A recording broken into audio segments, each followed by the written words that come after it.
can. Miss Hayes, I'll be with you in a second. I just wanted to congratulate you on the outstanding job that you're doing, and I want my viewers to see just how tough you really are. Let's do a live interview in the court recesses, hmm? Forget it. I'm not going to prejudice my case by discussing it with the media while it's still in progress. Miss Hayes, we both know that you're coming up for re-election. Frankly, I'm not do with the coverage. interested. I put my faith in the public, not in journalists. Now, if you'll excuse me, I have a case to win. Give me that thing. Roll tape. Hello, this is Alicia Romer with an update on the Valentine's Day murder trial. Emotions are running very high on the first day of what could prove to be a sensational human drama. The district attorney's probing has provoked frequent emotional outbursts from the defendant, Brandon Luvanacek, and his fiancée, Beth Raines. Rumor has it, however, that tension will scale new heights this afternoon as the Baroness von Halking, the former Alexandra Spaulding, is called to the witness stand to testify against her own son.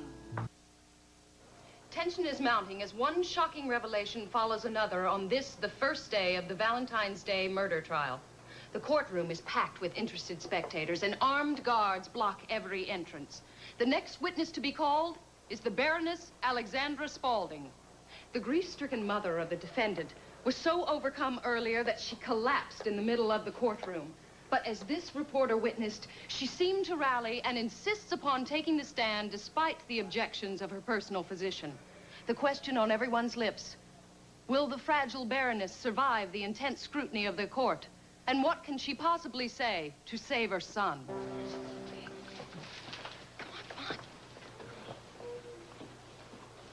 This is Alicia Romer, live with a special news bulletin from the county courthouse.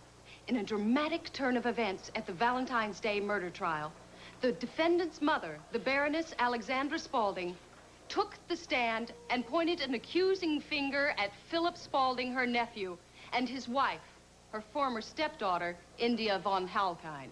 Miss Spaulding ripped away a sordid veil of secrecy to expose a scandal that threatens to shake the very foundations of the powerful Spaulding dynasty. The outcome of this trial may very well prove to have a devastating effect not only on the Spaulding family and Spaulding Enterprises, but also on the entire city of Springfield as well.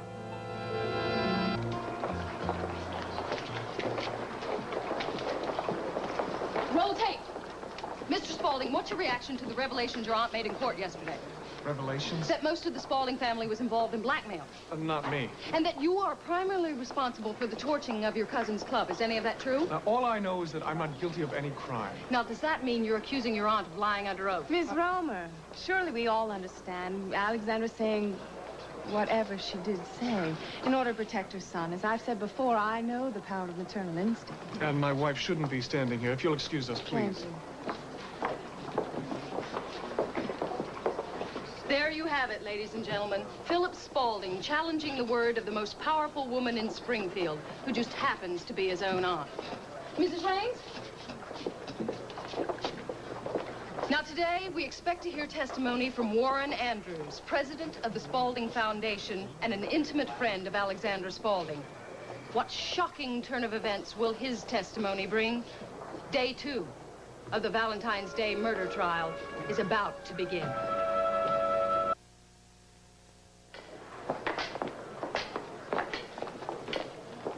What? Ladies and gentlemen, here we have the sister of the murdered man. No, A poor blind girl whose heartrending testimony this morning deeply affected everyone who heard it, including this reporter.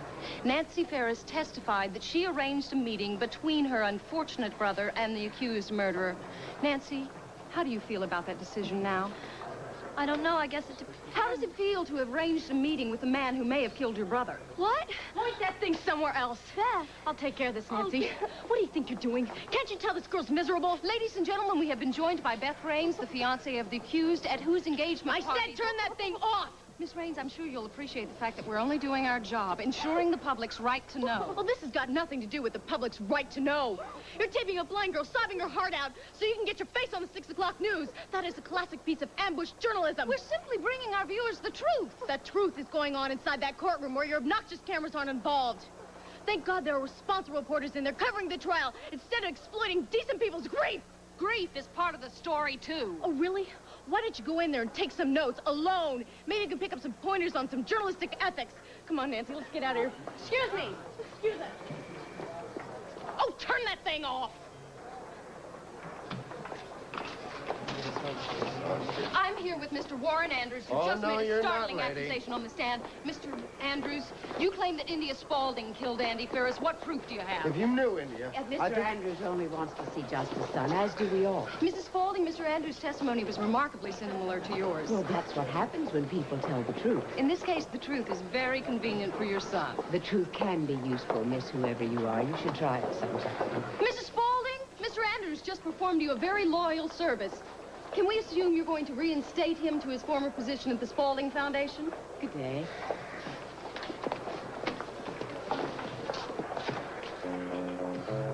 My client is in excellent spirits. He's looking forward to acquittal, and so am I. Then why are you standing here talking to the district attorney? We were saying hello. An old and civilized custom. We like customs. Oh, come on, you two. I can smell a plea bargain from a mile away. Is it true the defendant is willing to plead guilty to a charge of voluntary manslaughter? No. Would you be satisfied if he did? Would justice be served? Justice would be served by my getting back to work, Miss Romer. How about it, Mr. Marlar? What kind of deal did you make with the DA? None. Well, hadn't you better get on it? Given your client's criminal record, he can expect a stiff sentence. He won't get a stiff sentence because he's innocent. Miss Hayes, how does it feel to be working with your former boss? Getting even for all that strife when you two were working together? There was never any strife between us. We always got along remarkably well. Then it's true that you were once romantically involved. I'll let you handle this one, Ross. Oh, thank you. Miss Hayes and I are friends and colleagues, nothing more. We share a mutual respect for one another, and we share a mutual disrespect come for on, gossip. Ross. Let's get back to work. India von Helken Spaulding is going to be called to the witness stand today. Will that clinch your case, Miss Hayes? Mr. Marlar, do you really expect her to admit to the existence of a blackmail tape? I cannot comment on Now, that. come on, you two. You're holding out on the viewing public. They deserve to know what's going on here. It's your civic duty to tell them something. Ah. Neither Miss Hayes nor myself have any intention of giving any information whatsoever about this trial to Alicia Romer. Ever. Well put. Excuse us. The conspiracy of silence continues. Tempers are running high as the pressure obviously begins to affect the principals involved.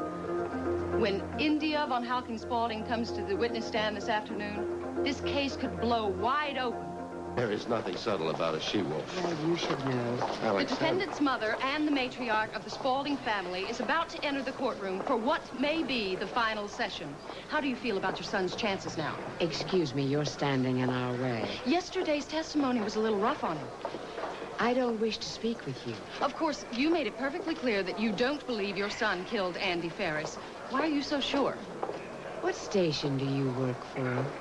WSPR, first in news, first in views. Who do you think killed Andy Ferris? When we leave court today, I'd like you to call Howard Loomis of WSPR and tell him I want to see him. Baroness, no interview. cut. Just because she doesn't work for a living, I don't wish to speak with her. It's going to be a long day.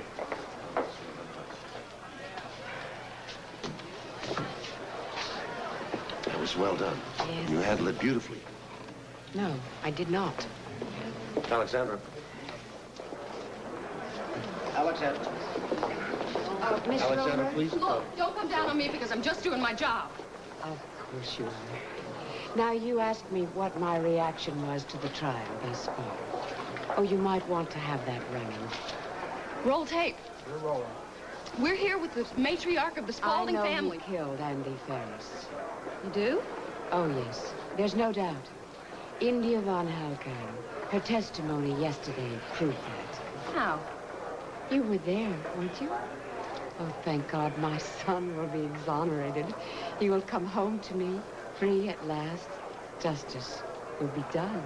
The relationship between the two Spaulding heirs it seems sort of strained. I am so thankful for the love and support shown to me and to Brandon through this horrible ordeal.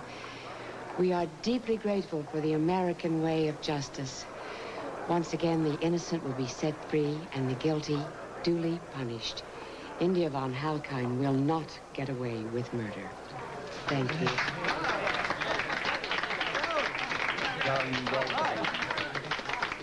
Well, that was interesting. Remember, you heard it here first. Oh, the trial is about to resume. WSPR will continue to bring you the late-breaking news as it happens. This is Alicia Romer. Cut. Does she know what she's talking about?